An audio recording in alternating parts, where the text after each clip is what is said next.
Okay तो hello students, ये आप देखो एक यूनिवर्सल प्रॉब्लम के मैम आंसर्स को कैसे याद करें। बहुत सारे बच्चे मुझसे बोलते रहते हैं कि लॉन्ग आंसर्स याद नहीं हो रहे। तो लॉन्ग आंसर्स को याद करने की क्या कोई ट्रिक है? तो हाँ बेटा ट्रिक है। ट्रिक ये है कि लॉन्ग आंसर्स को याद करना छोड़ दो, उनको समझने की कोशिश करो। तो अब आपको इतना तो समझ में आ चुका होगा कि हमको आंसर्स हमेशा पॉइंटर फॉर्मेट में लिखना है, मतलब हमको पॉइंट्स चाहिए। अब आपकी बुक में जो भी डिटेल्स रहती है वो आपको दो फॉर्मेट में गिवन होती है, या तो वो कहीं पे सिंपल पॉइंट्स दिख जाएंगे या फिर आपको कुछ पैराग्राफ्स दिखेंगे। अब बेटा जिनके ऑलरेडी पॉइंट्स बने हुए हैं वो तो याद करने में बहुत ईजी हो। तो इस वीडियो को मैं दो पार्ट्स को डिवाइड करने वाली हूँ। पहला, आप पॉइंटर फॉर्मेट को कैसे याद कर सकते हैं, एंड दूसरा आप पैराग्राफ वाले आंसर्स को कैसे याद करेंगे। ओके, तो पहला है पॉइंटर्स वालों को कैसे याद करना है। देखो पॉइंटर्स वाले याद करने में बहुत इजी है। क्यों इजी है? क्योंकि आपके पास ऑलरेडी पॉइंटर्स बने हुए हैं, आपको कुछ नहीं करना है, बस आपको उन्हीं को ध्यान रखना है। तो आपकी मेहनत उसमें कुछ नहीं। अब इसको याद करने के मेरे पास आपके लिए 3 तरीके हैं।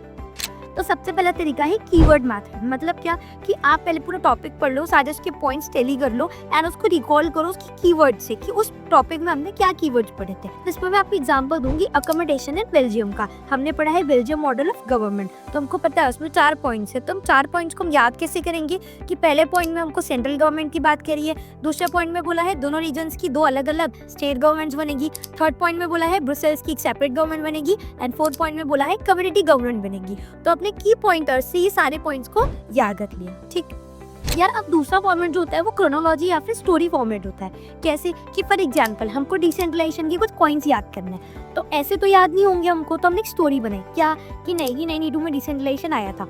ठीक, अब उसका पहला मोटिव था रेगुलर इलेक्शन करवाना है। अब इलेक्शंस करवाना है तो उसमें एससीज, एसटीज और ओबीसी के लिए रिजर्व सीट देनी है। उसके अलावा बचती है विमेंस, तो विमेंस के लिए 1/3 सीट और रिजर्व कर देंगे हम। उसके अलावा इलेक्शंस कौन करवाएगा, तो एक इंडिपेंडेंट स्टेट इलेक्शन कमीशन करवा दिया हमने। उसकी बात है कि भैया इलेक्शन का पैसा कहाँ से आएगा, तो इसीलिए जो स्टेट गवर्नमेंट से उनको सोर्सेज ऑफ रेवेन्यू जो है वो शेयर करने पड़ेंगे। तो ऐसे आपका क्या हुआ, अपने क्रोनोलॉजी में 5 पॉइंट्स याद कर लीजिए। जैसे एक और एग्जांपल मैं आपको देती हूँ, फीचर्स ऑफ फेडरलिज्म।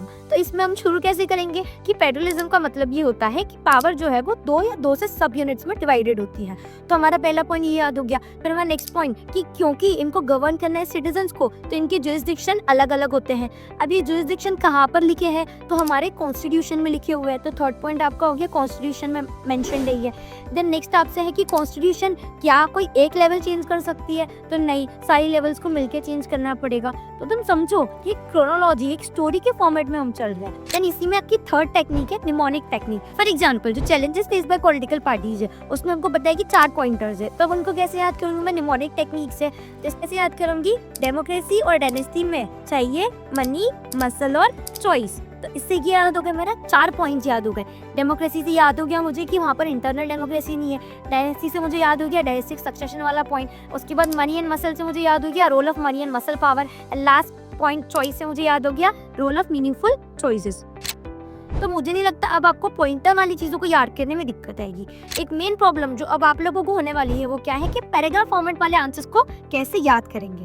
तो यार ये तो और इजी हो गया। क्यों? क्योंकि हमने पॉइंटर्स याद करना सीख लिया, तो भैया पैराग्राफ को पॉइंट में कन्वर्ट कर दो एंड पॉइंट को फिर आप याद कर। फॉर एग्जाम्पल मैं आपको ये शो कर रही हूँ इटली का यूनिफिकेशन का एग्जाम्पल।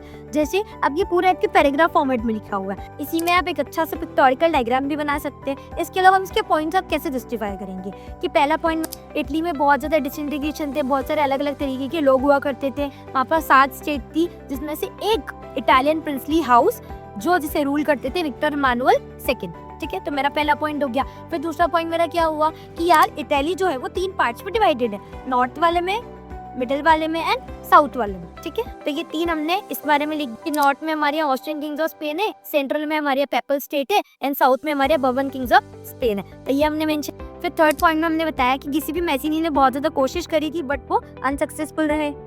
पॉइंट हमने बता दिया कि इनकी 2 जनों ने हेल्प करी थी। तो पहले इंसान थे काउंट केवर, जिन्होंने ये जो ऊपर नॉर्थ वाला रीजन था वहां से ऑस्ट्रियन फोर्सेस को भगा दिया था। फिर हमने 5th पॉइंट में मेंशन करेंगे कि जो किसी भी गैरीबाल्डी थे उन्होंने साउथ वाली साइड से बर्बन किंग्स ऑफ स्पेन को भगाने की ट्राई की और बस सक्सेसफुल रहे और फाइनली ये सब लोग यहाँ से चले गए। बताएंगे 6th पॉइंट की जो सेंट्रल के पेपर स्टेट है वो खुद से डर के भाग गए।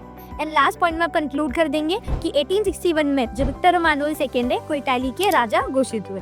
तो ये आपने क्या करा, इस पैराग्राफ को पूरे आपने छोटे छोटे पॉइंट्स में ब्रेक कर। एक और एग्जांपल मैं आपको देती हूँ सिविल डिसोबीडियंस मूवमेंट का। यहाँ पर हमने देखे थे how participants of the movement. बेटा बहुत बड़ा टॉपिक है, बट अगर आप इस टॉपिक को कुछ 5 पॉइंटर्स में सेग्रीगेट करो तो ये बहुत छोटा हो जाएगा। एग्जाम्पल, आपने इसको 5 पॉइंटर्स में डिवाइड कर दिया। पहला आपने डिवाइड करा रिच पीजेंट कम्युनिटीज, दूसरा आपने डिवाइड करा पुअर पीजेंट्री, तीसरा आपने डिवाइड करा इंडस्ट्रियलिस्ट क्लास, चौथा आपने डिवाइड करा वर्कर क्लास एंड फिफ्थ आपने डिवाइड करा पेमेंट्स। तो ये आपके लिए बहुत इजी हो जाता है। एक और एग्जांपल मैं आप लोगों को देना चाहूंगी, सेंस ऑफ कलेक्टिव बिलोंगिंग, जो बहुत इंपॉर्टेंट टॉपिक है। तो इसमें आप क्या करेंगे, जैसे आप 4 पॉइंट्स में डिवाइड कर दिया और इन पॉइंट्स के अंदर हमने कुछ इंपॉर्टेंट सब पॉइंट्स भी मेंशन कर दिए। तो बेटा आपके मार्क्स कटने के चांसेस तो बिल्कुल नल हो जाएंगे। सब चीज़ों को प्लीज फॉलो करो और बहुत अच्छे से अपने आंसर राइटिंग करो। इन चीज़ों को फॉलो करोगे तो आपके आंसर्स बहुत अच्छे से याद होंगे। Good luck, best of